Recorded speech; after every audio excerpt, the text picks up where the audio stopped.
ধরেন আপনি আমার ফ্যান, জেনুইন ফ্যান, মানে এটা নিয়ে কোনো দ্বিমত নাই। আপনি আসলে আমার কাজ পছন্দ করেন, আমার আম, অভিনীত নাটকগুলো দেখতেন, আমার অভিনীত টিভিসিগুলো দেখতেন, ভালো লাগতো, আমাকে অনেক অ্যাপ্রিসিয়েট করেন। আপনি আমার জেনুইন ফ্যান, রাইট? আপনার সাথে আমার কোথাও দেখা হইলো, কোনো ডাক্তার চেম্বারে বা কোনো শপিং মলে বা কোনো রেস্টুরেন্টে খেতে গিয়ে, খুব সুইট ব্যাপারটা। এখন আপনি ফ্যান, আমাকে বলতেছেন আপনি কি সত্যি প্রভা? জি, আপনার নাটক দেখি, ভেরি গুড। তারপরে হুট করে কোনো ম্যানার্স নাই, কিছু নাই। আপা কেন বলতে হয় বিয়ে করছেন না কেন? মানে আমি নাইলে নায়িকা, হ্যাঁ, মানে আপনাদের দৃষ্টিতে আমাদের লাইফস্টাইলটা আপনাদের তুলনাতে অনেক বেশি আম, কি বলে উগ্র। আপনি তো আর আমার মতো না, আপনি তো একটা মানে একটা সোবার লাইফ লিড করেন। তো আল্লাহকে বিশ্বাস করেন না আপনারা? মানে জন্ম, মৃত্যু, বিয়ে, প্রতিটাই তো আসলে সৃষ্টিকর্তার হাতে, নাকি? আমরা তো তাই জানি যে এই তিনটা জিনিস মানে যারা একদম বিশ্বাস করে না, যাদের অনেক অনেক লজিক থাকে, হ্যাঁ, তাদের জন্য আল্লাহ কিছু জিনিস রেখে দিছে শুধুমাত্র ওনার হাতে।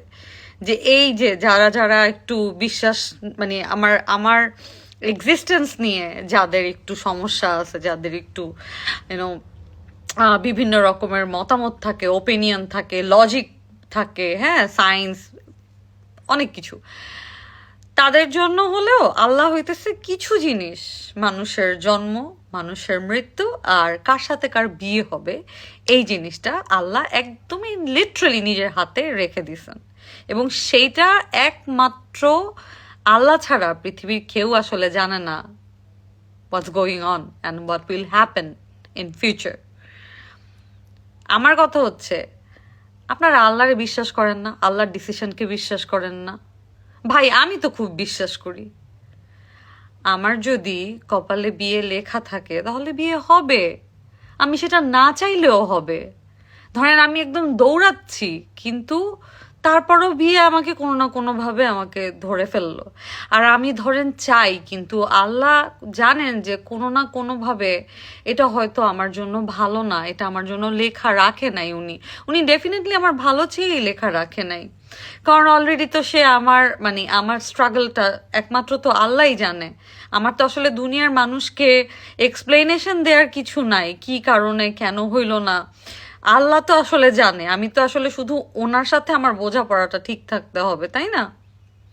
ধরেন এই জিনিসটা আল্লাহ আমার জন্য রাখলো না, আমি কি এটা নিয়ে জোর করতে পারবো কেন রাখলো না? বা এই জিনিসটা আমার জন্য রাখলেন কিন্তু আমি চাইলাম না, সে তো কোনো না কোনোভাবে কোনো না কোনো উসিলাতে ওই মানুষটাকে আমার পর্যন্ত নিয়ে আসবে। তো এই যে একটা অদ্ভুত কোয়েশ্চেন, মানে আপনি এমন একটা কোয়েশ্চেন করতেছেন যে আপনি এখন পর্যন্ত মরেন নাই, বা আপনি জন্মাইলেন যে, মানে এরকম একটা আটকা একটা কোয়েশ্চেন করলেন। আই আন্ডারস্ট্যান্ড আপনারা আমাদেরকে স্ক্রিনে দেখতে দেখতে অনেক আপন ভাবেন, উইচ আই রিয়েলি অ্যাপ্রিসিয়েট। কিন্তু এই ধরনের কোয়েশ্চেন মানে এটা করা যেমন ইনডিসেন্ট, এবং এটাতে কিন্তু আমি খুব কষ্ট পাই, বা আমরা যারা আসলে জীবনটাকে 8-10টা নর্মাল মানুষের মতো গুছাতে পারিনি তাদের কিন্তু কষ্ট লাগে। প্রতিটা মেয়ে, মানে যেই মেয়েটা সবচেয়ে বেশি মডার্ন লাইফ লিড করে ওই মেয়েটাও চায় একটা সংসার করতে। যেই মেয়েটা খুব রান্না বান্না করতে চায় সেই মেয়েটাও চায় যে ওর একটা নিজের সংসার হোক, ওর একটা নিজের কিচেন হোক, ওর একটা স্বামী হোক, সন্তান হোক। যেই মেয়েটার ধরেন প্রচণ্ড ক্যারিয়ার নিয়ে মানে সে কনসিয়াস, সেই মেয়েটাও আসলে ডিপ ডাউন চায়। যেই মেয়েটা অলরেডি একটা বা দুইটা টক্সিক রিলেশন দেখে আসছে, অলরেডি একটা ব্রোকেন ম্যারেজ, যেটা সেখান থেকে ও যখন চলে আসছে নিজেকে সার্ভাইভ করাচ্ছে, সেই মেয়েটার মনেও কিন্তু কষ্ট আছে। এই ধরনের কোয়েশ্চেন করা যে মানে কতটা আরেকটা মানুষকে কষ্ট দেয় আপনাদের মতো যারা আছেন, মানে এটা কি আপনারা বুঝে করেন? বাচ্চা হইল না কেন? আরে ভাই, বাচ্চা যেই মানুষটা না চায় সেই মানুষটারই বাচ্চা হয়ে যায় সবার আগে, রাইট? সো এইগুলো তো আসলে ওগুলো তো ওই কিছু জিনিস, কিছু পাওয়ার তো আসলে আল্লাহ রেখে দিছে। আল্লাহর পাওয়ার নিয়ে আপনাদের এত ডাউট কেন বলেন তো?